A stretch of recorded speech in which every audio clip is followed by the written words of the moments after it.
Over just more than a year, 4 children were murdered by a sadistic killer in the Harlem neighborhood of New York City during the early 1970s. The community was in an absolute panic as their rooftops became the killing ground for a vicious monster. He stabbed his victims repeatedly, then chopped off a certain body part, sometimes taking it away with him. While a man confessed to one of the murders, he was found to be insane and institutionalized without being tried in court, leaving the remaining murders unsolved and doubt regarding the confession. With no one to blame for the deaths of the 4 boys, the world will remember the creature by the name used to refer to him in the papers: Charlie Chopoff.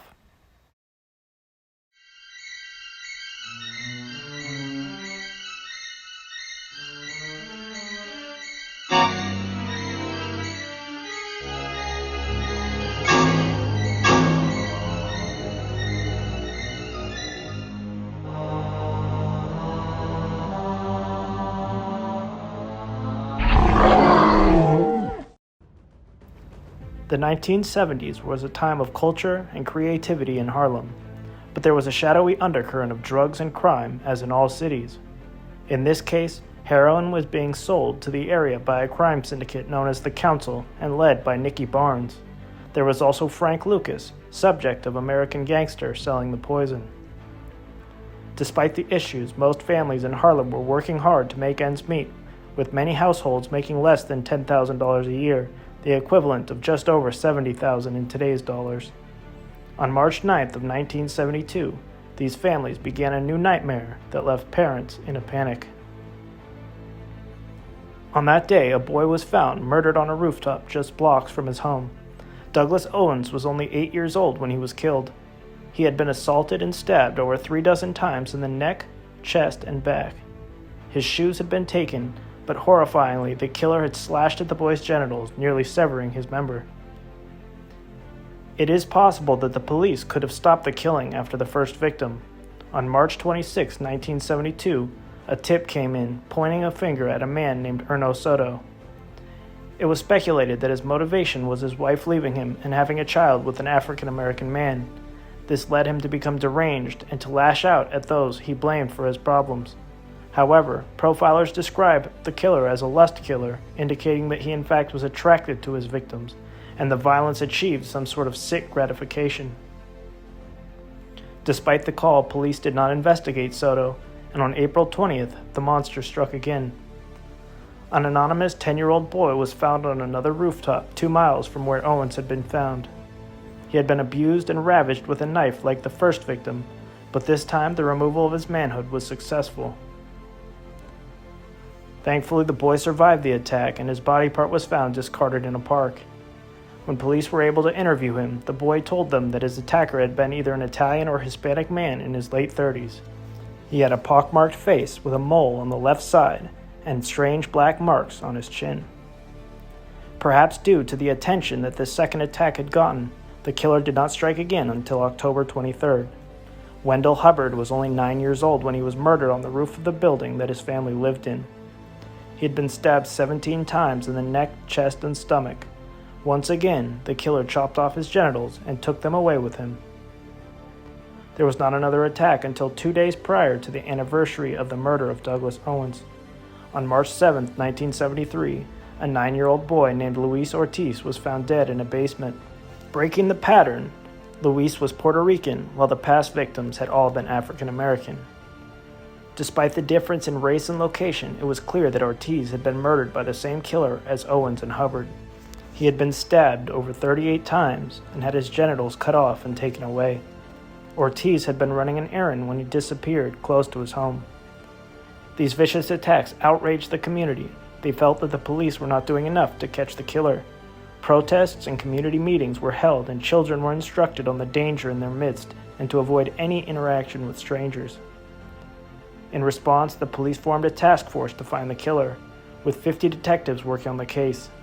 They received 300 tips, investigated 150 individuals, and conducted house-to-house searches in the area where the bodies were found. The records of thousands of offenders were reviewed to find a connection to the murders. The children of Harlem began referring to the killer as Charlie Chopoff, and the press adopted the term for the elusive psychopath. Tensions were near a breaking point as the community sought the killer. At one point, a suspect was brought to the police station and exonerated by questioning, but a mob formed and demanded that he be turned over to them. The police had to put up a barricade as a riot seemed imminent, and eventually the man had to be disguised as a police officer and smuggled to safety. Another man was pursued through the streets and had to jump in the Harlem River to escape. In May of 1973, Erno Soto was arrested for abusing a child, yet he was not incarcerated long enough to prevent another murder that year, if he was indeed the killer. On August 17th, an 8-year-old named Stephen Cropper was found dead on a rooftop. Varying from the past methods, the killer slashed him with a razor in an X pattern instead of stabbing the boy. He also did not chop off his genitals. However, his shoes were taken like prior victims, and he was posed in a suggestive position. There were so many razor slashes that his body resembled ground meat. Cropper was last seen around 4:30 and his body was found an hour later, so the killer had moved quickly. A limping man was seen fleeing the area, which matched the previous sightings of the killer. This murder also took place in a different part of New York City, but was connected to Charlie Chopoff due to the body being found on a rooftop and the suspect that bystanders had witnessed. The next year, there was a break in the case when on May 15, 1974, Erno Soto was apprehended by members of the community after attempting to abduct a young boy. It was discovered that he had spent over a decade in prison and had been in the area where the murders occurred. Soto confessed to the murder of Stephen Cropper. However, he did not confess to the entire Charlie Chopoff murder series. Further dashing the hopes of the community and police of closing the other cases, the surviving victim did not identify Soto as his attacker, saying only that he was similar. This, combined with the differences between the Cropper murder and the prior attacks, made it hard to definitively identify Soto as the killer that they sought. Soto was charged with the murder of Cropper, but in 1976 he was found not guilty by reason of insanity and permanently placed in a mental hospital where he remains today. While he was not charged with the other murders or named officially as the killer, there were no additional attacks after his arrest. He had been hospitalized for psychosis soon after the murder of Owens, but slipped away prior to the attack on the surviving victim.